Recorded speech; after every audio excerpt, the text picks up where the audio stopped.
Remember, a Hallmark card when you care enough to send the very best.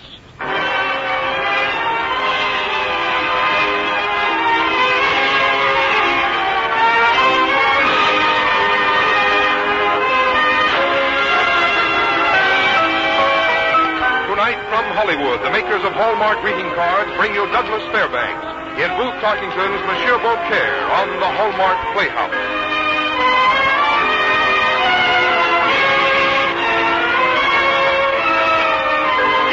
Hallmark will bring you Hollywood's greatest stars and outstanding stories chosen by one of the world's best-known authors, the distinguished novelist, Mr. James Hilton.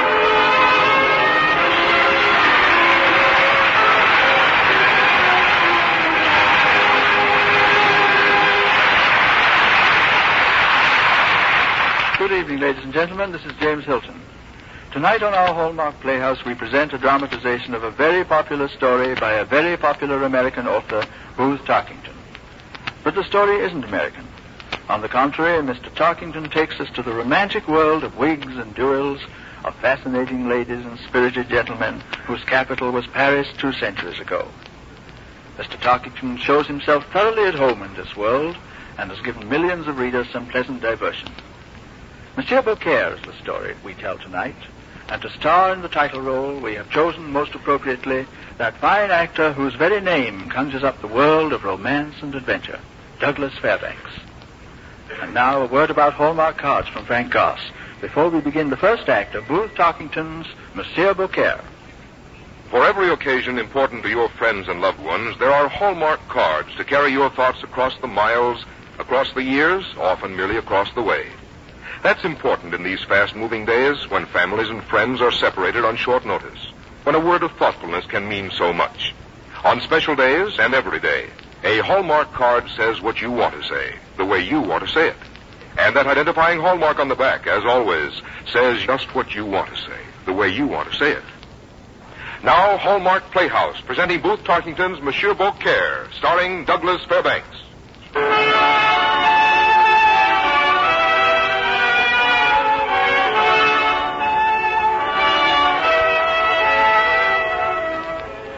Sometimes feel you were born in the wrong century? You think you'd have preferred to live in a different age, in the era of elegance, perhaps, when gentlemen in powdered wigs danced beneath glittering chandeliers with ladies in gowns of gold? Would you like to have lived in a world of marble palaces, of kings and coronets, where ladies fanned themselves and fainted, where men fought duels at the drop of a glove? Then listen.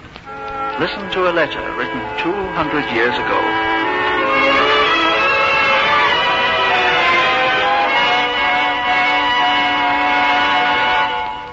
A letter to the children of the earth. A letter to be opened on this day 200 years hence. This is the first day of March in the year of His Grace 1751. Our king is Louis XV. Louis, his royal fatness. I wonder what king will sit on the throne of France in your day. Louis the 31st, perhaps. Or will an ancient dream come true at last? Will each man be a king?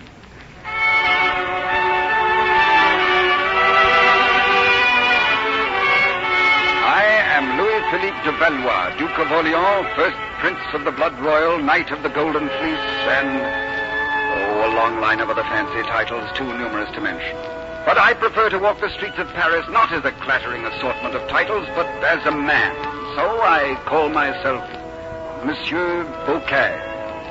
This did not please my cousin, his royal fatness. We are most displeased with you, cousin. Why should the best-looking young buck of our court go poking around the back alleys of Paris, assuming a name which might belong to a baker or a barber? Or shall I stop up my eyes and ears, Your Majesty, and pretend the whole world consists of pink marble villas and silver snuff boxes? Silence! Yes, Your Majesty. I shall close my mouth, along with my ears and my eyes. If you were not one of the favorites of our court, my boy, I would exile you for impertinence. Instead, we offer you an attraction which should please your young heart. We've arranged for your marriage to Mademoiselle la Princesse de Beaumont-Conti, our cousin, the lovely Henriette. Well, does that not please you? Well, cousin, You are the king, and you have spoken. This would make you forget this masquerade as Monsieur Beaucaire, huh? Perhaps, Your Majesty. Or perhaps not. We have ordered this marriage. It will be solemnized on the second Sunday in May. It will please us very much to dance at your wedding.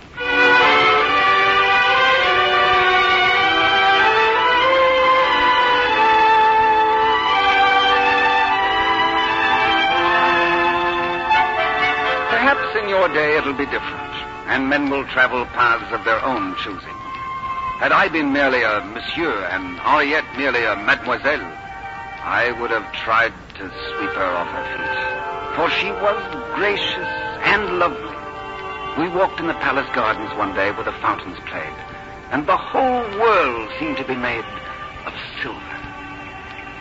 You're disturbed, my cousin. Won't you tell me what troubles you? Oh, it's nothing, Henriette. Sometimes when you stare into the distance, it seems almost as if you were trying to look farther than the horizon. Oh, Henriette. Sweet cousin. Any man should be proud to have you as his bride. But not you. Oh, it's only that I wish to choose for myself as you should choose for yourself. No king should tell our hearts what to do. Long ago, when I was still a child, I gave my heart away. You are in love, cousin? Completely. Then how can I obey the king's command and still call myself a gentleman? A prince might force himself upon a noblewoman who loved someone else, but Monsieur Beaucaire, never. I said I was in love. I did not say with whom. Cousin, what are you staring at so far away? Sometimes I seem to dream myself ahead in history. Is it good, cousin, the thing you see? Not all good. But it is a world of many wonders, where men travel amid the stars, where men breathe free. I wish we could live in that world. Perhaps we were born too soon into this winter of kings. The springtime is not yet upon the earth. Tell me, cousin, if I were a lackey, a baker, a barber, and I came to you unadorned, untitled, could you marry me then? Often I wish I were a maid in a cottage who had never seen the inside of a palace. Then you know why I must disobey the king, why I must leave this court and search. For what? Adventure. Or perhaps a star. A square of free earth to stand on. Oh, Henriette, what will history write about us? Will they dwell only upon the court and the king and the gaudy elegance? Or will the historians look down the dark streets as I have to see the beggars and the starving children? Will they hear the thunder which hangs in the air? Oh, cousin, you see too much. Henriette, you tremble like a child afraid of the dark. Have I frightened you? Go. Go quickly. To the horizon and farther. As far as your dream will carry you. Will you miss me? My good thoughts will all be with you. Goodbye, sweet cousin.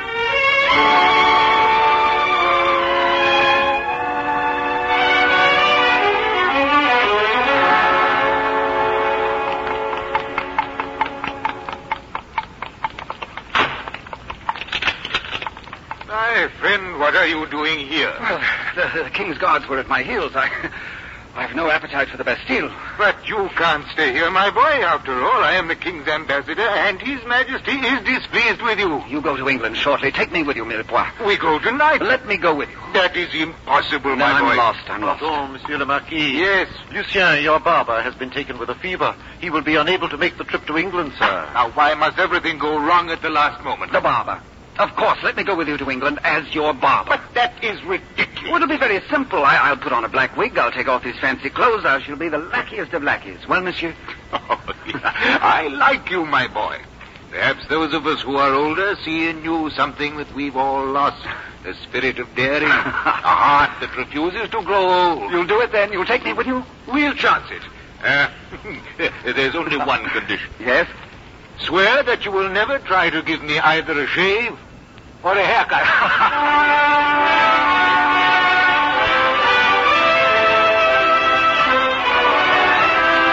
And so I traveled to England as Monsieur Beaucaire, barber to the ambassador.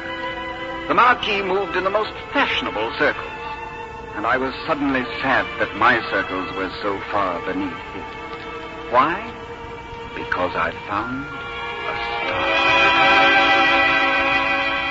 Isn't it strange how one face can change your life? I saw her one day, golden-haired, an angel of heaven. Her name? The Lady Mary Carlyle, as distant and cool and lovely as a star. But to London society, I was merely a barber, a lackey. I had to find a way to meet her, to be with her, to be in the same room with her, in the same world with her. And so, in a back room, I began to play cards with the dandies of the town. I played and looked always for an opening.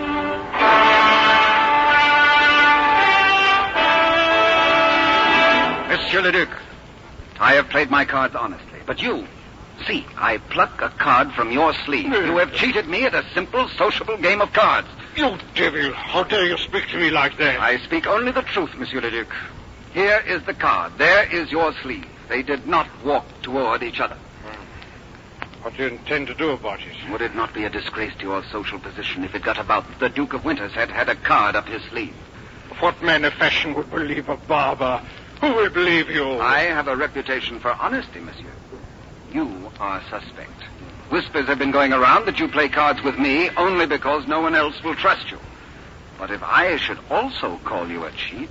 Dog, devil, gutter snipe. How do you do? My name is Monsieur Beaucaire. I'm charmed. You can't do a thing. I have the ear of my master, the Marquis de Mirepoix. I need only whisper to him, and all of Britain will soon know of this incident. What do you want? Money? No. I want to be your guest tonight at the court ball. Oh, and you are going to introduce me to the Lady Mary Carlyle. You must be out of your mind, sir. Lady Mary Carlyle, of all women alive, would prefer the devil to a man of no birth. And everyone knows Beaucaire is a barber. And I shall change. See? I remove this wig, so. And I shall shave off my mustache like a good barber. And I shall go as...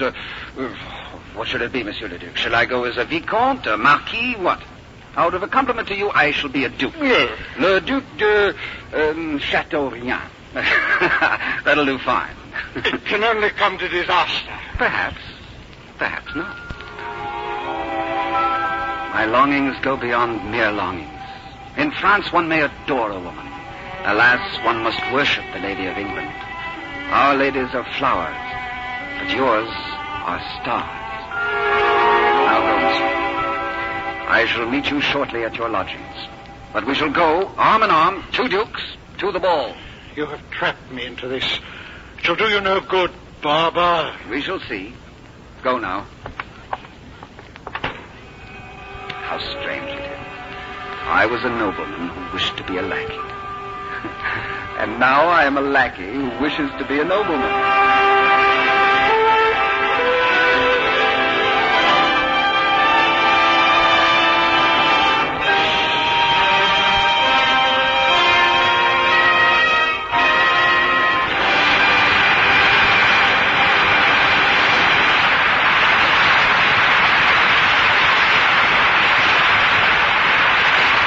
In just a moment, we'll return to the second act of Monsieur Beaucaire, starring Douglas Fairbanks.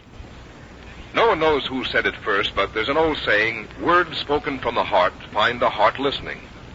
Though the person who first put the thought into these words has long since been forgotten, the words live on, probably because they explain the fine quality of sincerity so simply and so beautifully. That's the quality we all feel instinctively when we see or hear or say the words we really mean. And that's the quality the writers of Hallmark cards strive for in every message on a Hallmark card: sincerity. They recognize and respect the power of words and use the warm, simple words of the heart. You can find Hallmark cards with words that bring genuine comfort to a friend in sorrow. Words with just the right amount of gaiety to carry cheer into a hospital room. Words so well chosen for every occasion, they will make friends and keep friends and bring loved ones closer together. So when you're looking for a way to say something to someone you care for, look for a Hallmark card, and you'll find the right words. You'll find a Hallmark card that says just what you want to say, the way you want to say it. And in addition, that Hallmark on the back will carry its own special message. It will say, you cared enough to send the very best. Now back to James Hilton in the second act of Monsieur Beaucaire, starring Douglas Fairbanks.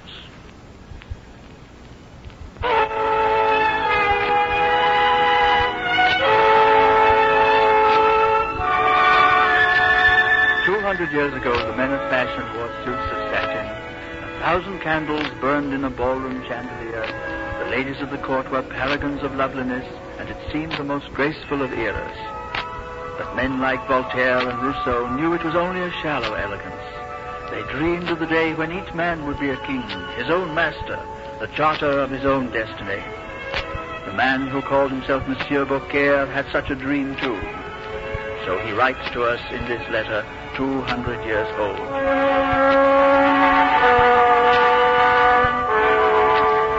Will longing still live in your day? The search for the unattainable? Will men in all centuries wish to be what they are not? This is madness, my boy. Surely the ambassador can spare an elegant coat and breeches. The barber wishes to masquerade as a duke. The coat, monsieur, please. I must take it to a tailor to be altered. Why not masquerade as a tailor and alter it yourself? Oh. What logic is there in such behavior? None whatsoever. It is an affair of the heart. Of the heart. Of the heart. We are both Frenchmen. How can I refuse?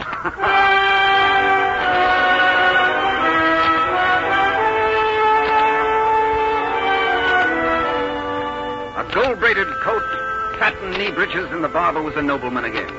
How easy the transformation from Monsieur Beaucaire to Le Duc de Chateaubriand.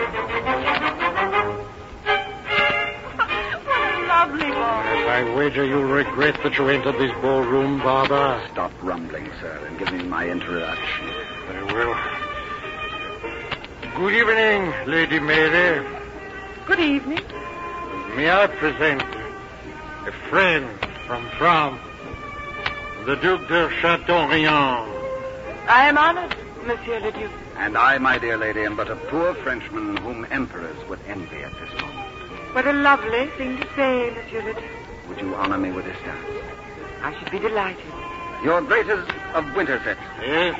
I am your servant, sir. Come, my lady.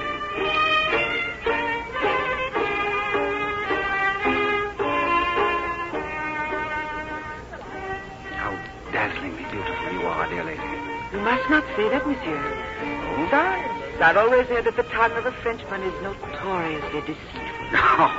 In France, the tongue and the heart have secret connections. We cannot help but spill out all that our heart wishes to say. And what does it wish to say, Monsieur le Duc? It wishes a favor. The rose you carry. Merely the rose. Oh, certainly not. Oh, it's a small favor. I merely wish the rose which your hand has touched. Never, Monsieur, never.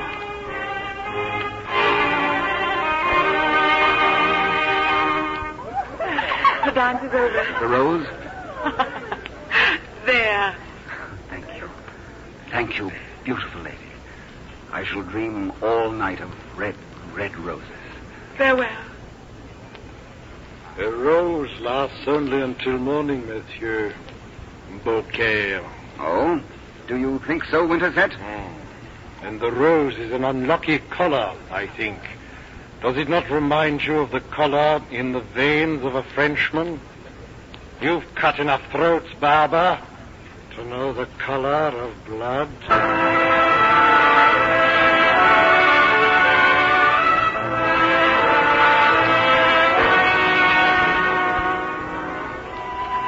Despite the threats of the British Duke, I saw more and more of Lady Carlisle. She had begun by giving me a rose. Now she was almost ready to give me her heart. We rode one night in a carriage after an evening of dancing. The moon was radiant over the misty fields. The air was mild and fragrant, and the distances were white and full of mystery. Tell me, Monsieur le Duc, do you not miss France? Sometimes, mademoiselle. I hear a melody, I see a turn in the road which seems like a familiar spot of my childhood, and I feel like a wanderer. My dreams, however, are not of France, but of a dearer country. A country of gold and snow and the blue sky. Your dreams carry you to strange lands, Monsieur le Duc. I look for that land in a lady's eyes. How poetic you Frenchmen are. I only wish the snow were not so cold for me. Any coldness was gone long ago, Monsieur. My dear Lady Mary. Off the carriage! Oh, the highwayman! Be calm, dear lady. I have my sword. Kill the impudent barber! Get him out of there! No! step out of that carriage, Monsieur Beaucaire. Monsieur Beaucaire? We will show you how we treat upstarts who dare to ride in the same carriage with a lady of high society. I'll come out with my sword drawn, you devils. Oh, but there are 6 of them. I shall fight them all. You cannot fight 6 against 1. They'll kill you. This sword has disposed of such ruffians before. You fight well, Barber. We shall have 6 haircuts and 6 very close shaves. My dear Lady Mary, this is quite a good show, don't you think? Winters, let's help him. We've been set upon by these highwaymen. Help him? Certainly not. Those are my servants who fight this puppy. What? They will dispose of the varlet quickly. But who is he? Merely a barber, my dear lady. An upstart named Monsieur Beaucaire, who dared to step outside of his class. Bob. Drive on.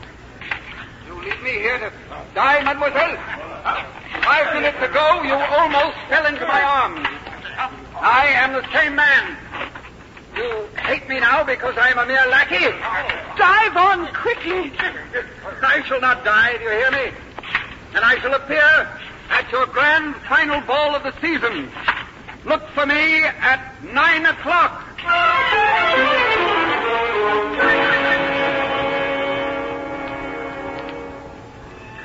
My Lord Duke, Winters said, do you think he'll really appear at the ball? It is precisely 9 o'clock. I assure you he will not appear. However, if he is impertinent enough to carry out his promise, we shall not merely wound him this time. Every gentleman here will see that he dies. The main doors of the ballroom open so slowly. His Excellency, the French ambassador, the Marquis de Mirepoix. I thought for a moment it was the other Frenchman. My friends, as ambassador from the court of France, I am a stranger in your midst. However, you will honor me if you will permit me to present to you, at precisely 9 o'clock on this festive night, my friend, Monsieur Beaucaire. My lords, ladies, gentlemen, how kind of you to invite me to your party. One moment, Monsieur l'Ambassadeur. We respect you, sir, as a diplomat and a gentleman. But may we remind you that it is not the custom in England to present our barbers in our ballroom. Forgive me. I did not finish. My friend, Monsieur Beaucaire, whose true name is His Royal Highness Prince Louis-Philippe de Valois, Duke of Orleans, and cousin to His Majesty Louis XV, King of France. But, my friends, you would do me the greatest honor of all if you would call me merely Monsieur Beaucaire. For a man, my friends, is not his father nor his ancestors, but himself. And now, my friend, Monsieur le Marquis, I believe our business is finished here. I have kept my appointment. Oh, one moment, my boy. I have not had the opportunity to tell you of a message I have just received from France. Oh? His Majesty has heard the entire charming tale of your masquerade, and I am told that his laughter shook the chandeliers. Oh, he wants you to come home. Under what condition? You may do as you like. He no longer orders you to marry the Princess Henriette. Ah. Then I shall return to France. And if she will have me of her own choice, I shall marry Henriette. Orphania, can you forgive me? I made a grievous mistake. There's nothing to forgive, Lady Mary. But I wish you less of the English winter in your heart. As for you, my dear Duke of Winterset, hey, you cheat at cards. But be very careful how you play the game of life. And for what stake?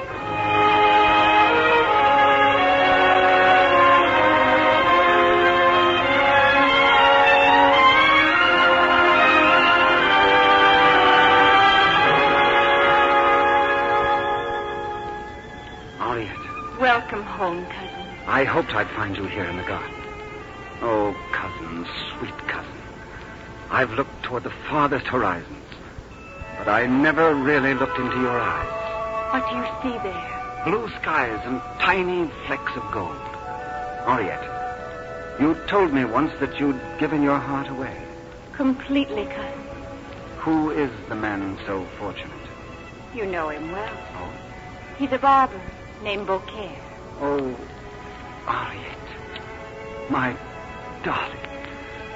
I thought we were born too soon. But each of us must live in our own time. We must do what we can. We must love our fellow men, be they barons or barbers, kings or stable boys. Then one day, the dream will come true.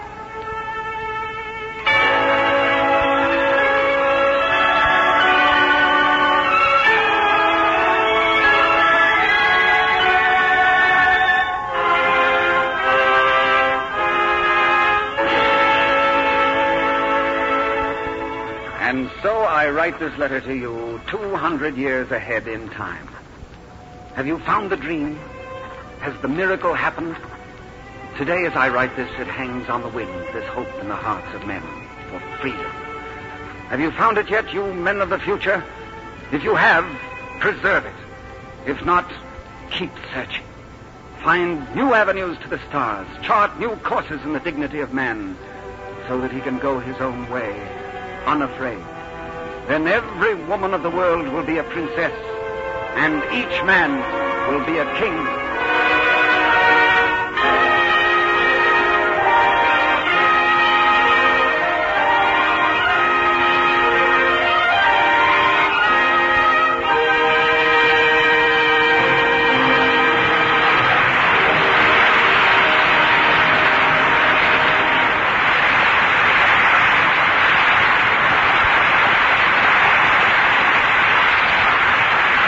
Fairbanks and James Hilton will return in a moment.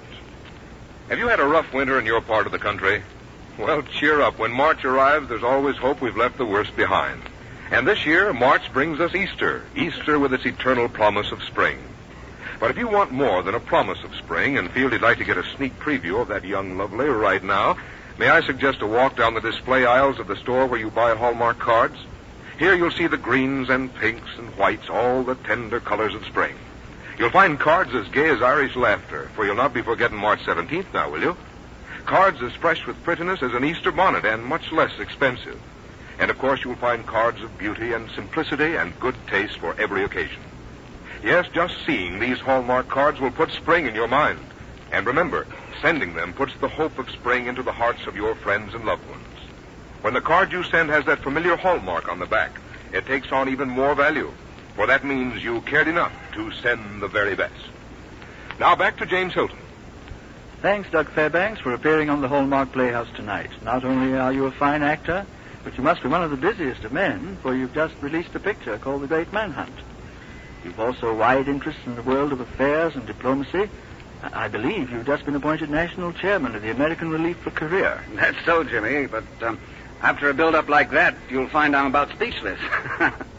I guess I'll just have to take a cue from your Hallmark cards and say the simple, sincere thing. Thank you. And since this seems to be a night for telling tales about people, I understand your new book, Morning Journey, has been chosen as the March selection of the Literary Guild. Congratulations, Jimmy. Well, thanks, Doug. That's very nice of you. And with you selecting the stories and Hallmark making such a worthwhile and interesting product, no wonder listening to the Hallmark Playhouse is the favorite Thursday night event at our house. What have you planned for next week, Jimmy? Next week, we have selected Blanche Chenery Perrin's Deepwood for our dramatization. And for our star, we are happy to welcome that delightful Hollywood actress, Rosalind Russell. Our Hallmark Playhouse is every Thursday. Our director-producer is Bill Gay. Our music is composed and conducted by Lynn Murray. And our story tonight was dramatized by Lawrence and Lee. Until next Thursday, then, this is James Hilton saying good night.